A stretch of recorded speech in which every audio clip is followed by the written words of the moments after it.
Hey everyone, welcome back to Corporate Decoder, the place where we decode the hidden stories in financial reports, and today FibroGen's latest filing might just reveal a quiet little tweak in their borrowing strategy.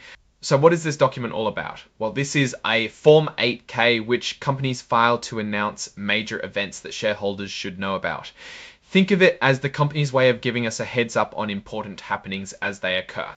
The date here is July 14, 2025. This filing is about something that happened right on that day, specifically concerning a financing agreement. The company we're looking at is FibroGen Inc. They are a biopharmaceutical company and their stock trades on the Nasdaq under the ticker symbol FGN. The main point of this report is that FibroGen entered into a third amendment to an existing financing agreement. Think of an amendment as a change or an update to a contract.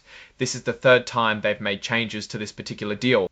The other party involved in this agreement is investment funds managed by Morgan Stanley Tactical Value, and they are referred to as the lenders.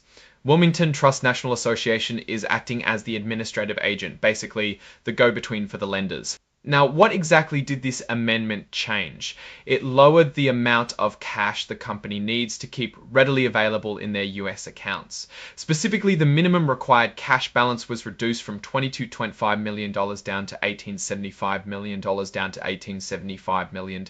This reduction might seem small, but for a company like FibroGen, which is traded on the Nasdaq, managing cash flow, access to funds is crucial. This adjustment suggests the company has a bit more flexibility in how it uses its cash. It's like saying, instead of having to keep $22.5 million sitting idle in the bank, they now only need to keep $18,750,000. This frees up about $3.75 million sitting idle in the bank.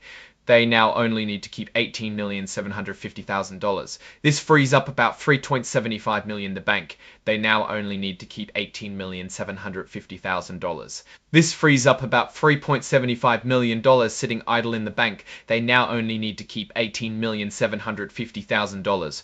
This frees up about $3.75 million sitting idle in the bank. They now only need to keep $18,750,000.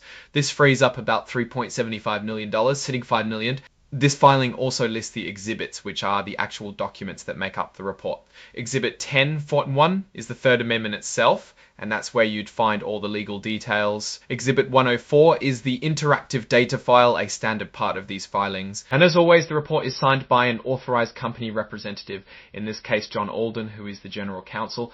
This simply confirms that the company officially submitted this information. Now, looking at this from a broader perspective, this change in their financing agreement, specifically the reduction in the required cash balance, can indicate a few things. It could mean FibroGen feels more confident about its future cash flows, or perhaps they need that freed up cash for other operational needs or investments. It's a subtle move, but it signals a shift in how they're managing their liquidity. Companies typically adjust these covenants, as they're called, when their financial situation or strategic priorities change. For FibroGen, this adjustment suggests they are optimizing their capital structure and perhaps want more flexibility to deploy that cash elsewhere in the business, maybe for research and development or for marketing existing products. It's not a dramatic announcement, but for investors who are paying close attention to the company's financial health and strategy, it's another piece of the puzzle. It shows a proactive approach to managing their financial agreements to better suit their harm. They're managing their liquidity. Companies typically adjust these covenants, as they're called, when they're financing agreement, and the reasons for these amendments. It's hard to say definitively what it means, but generally a company that can Alright, that's our quick decode of FibroGen's latest update. What's your take on this cash balance adjustment? Does it signal strength or a need for funds? Drop your thoughts in the comments below. If this breakdown was helpful, please smash that like button and subscribe for more insights into the financial world. And don't forget to join our Discord community for even more discussions linked in the description. Thanks for watching, and we'll see you in the next decode.